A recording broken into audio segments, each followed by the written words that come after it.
প্রত্যেকটি শিক্ষা বোর্ড কালকের রেজাল্ট নিয়ে ইতিমধ্যে কিন্তু বিজ্ঞপ্তি প্রকাশ করা শুরু করে দিয়েছে। এসএসসি 2026 সালের রেজাল্টও 2025 সালের মতোই হতে চলেছে। 2025 সালের এসএসসি পরীক্ষায় 100 জনের মধ্যে ফেল করেছে 32 জন। যদি রাত পোহালে শোনা যেত কালকে রেজাল্ট হবে না। রাত পোহালেই এসএসসি এক্সাম 2026 এর রেজাল্ট দিতে চলেছে। 58,57,044 জন পরীক্ষার্থীর ভাগ্য নির্ধারিত হবে এই রেজাল্টের মাধ্যমে। যদিও তোমাদের এই রেজাল্টটা 20 জুলাই পাওয়ার কথা ছিল, তারপরও তোমরা কিন্তু আগামীকাল তোমাদের এই রেজাল্টটা পেয়ে যাচ্ছ। অর্থাৎ বিলম্বিত হলেও তোমরা কিন্তু তোমাদের ফলটা পেয়ে যাচ্ছ। তো তোমরা তোমাদের এই ফলাফলটা 3টা পদ্ধতিতে দেখতে পারবা: এসএমএস এর মাধ্যমে, ওয়েবসাইটের মাধ্যমে এবং অ্যাপস এর মাধ্যমে।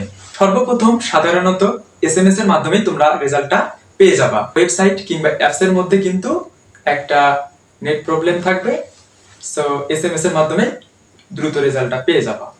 এসএমএস এর মাধ্যমে সংক্ষিপ্তভাবে রেজাল্টটা পাবা এবং পরবর্তীতে অ্যাপস এর মাধ্যমে তোমরা তোমাদের রেজাল্টটা বিস্তারিতভাবে পেয়ে যাবে। বিভিন্ন জায়গা থেকে পাওয়া তথ্য মতে এটি নিশ্চিত হওয়া গিয়েছে যে এবারের খাতাও 2025 সালের মতো করেই কাটা হচ্ছে এবং বিভিন্ন গোপন তথ্য থেকে জানা যাচ্ছে যে এবারের রেজাল্টটাও 2025 সালের মতোই হতে চলেছে।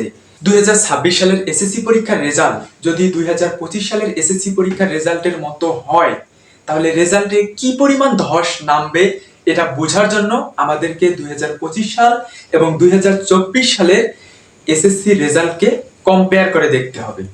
2025 সালের এসএসসি পরীক্ষায় 19,28,970 জন পরীক্ষার্থী অংশগ্রহণ করে 13,03,426 জন পাশ করেছিল। 2024 সালের এসএসসি পরীক্ষায় 20,13,597 জন পরীক্ষার্থী অংশগ্রহণ করে 16,72,153 জন পরীক্ষার্থী পাশ করেছিল। 2024 সালের পরীক্ষায় যেখানে 3,41,444 জন ফেল করেছিল, 2025 সালে তার দ্বিগুণ হয়ে 6,25,544 জনে দাঁড়িয়েছিল। 2024 সালের এসএসসি পরীক্ষায় 100 জনের মধ্যে মাত্র 17 জন পরীক্ষার্থী ফেল করেছিল, সেখানে 2025 সালে এসে 100 জনের মধ্যে 32 জন পরীক্ষার্থী ফেল করেছিল।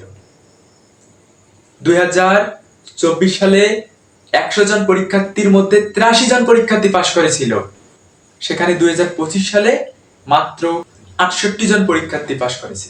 2024 সালে এ প্লাস পাওয়ার হার ছিল 9.02%, সেখানে 2025 সালে এসে তা দাঁড়িয়েছিল 7%।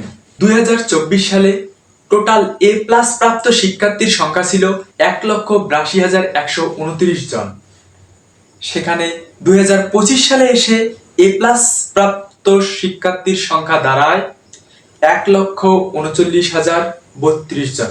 এছাড়াও আমরা যদি 2025 সালের এসএসসি পরীক্ষায় বরিশাল বোর্ডের দিকে তাকাই, সেক্ষেত্রে বরিশাল বোর্ডে পাশের হার ছিল 56.38%, অর্থাৎ 100 জনের মধ্যে মাত্র 56 জন পরীক্ষার্থী পাশ করেছিল এবং বাকি 44 জন পরীক্ষার্থী ফেল করেছিল, অর্থাৎ প্রায় অর্ধেক পাস অর্ধেক ফেলের মতো বিষয়টা দাঁড়িয়েছিল। সো এসএসসি পরীক্ষার্থীরা, তোমরা রেজাল্ট দেখার জন্য সেইভাবে প্রস্তুতি নিয়ে রাখো। সো তোমাদের যদি রেজাল্ট দেখতে কারো কোনো সমস্যা হয়, যদি রেজাল্ট দেখতে না পারো, সেক্ষেত্রে কমেন্টে জানাই দিতে পারো, অথবা ডেসক্রিপশনে এবং পিন কমেন্টে দেওয়া লিংকের মাধ্যমে টেলিগ্রাম গ্রুপে যুক্ত হয়েও তোমরা তোমাদের রেজাল্ট দেখা সংক্রান্ত সমস্যার সমাধান করাই নিতে পারো। পড়ালেখা বিষয়ক সকল ধরনের আপডেট ও গাইডলাইন পেতে তোমরা চ্যানেলটিকে সাবস্ক্রাইব করে বেল বাটনে ক্লিক করে রাখতে পারো। এছাড়াও ভিডিওর প্রথম কমেন্টে এবং ডেসক্রিপশন বক্সে একটা টেলিগ্রাম গ্রুপের লিংক দেওয়া আছে, তোমরা চাইলে সেই লিংকের মাধ্যমে টেলিগ্রাম গ্রুপে যুক্ত হয়ে পড়ালেখা বিষয়ক সকল ধরনের আপডেট এবং হেল্প পেতে পারো। তোমাদের সকলের জন্য শুভকামনা রইল। তোমাদের রেজাল্ট যেন তোমাদের প্রত্যাশা মতো হয়, তোমরা সৃষ্টিকর্তার কাছে প্রেয়ার করতে থাকো। Thanks for watching my video.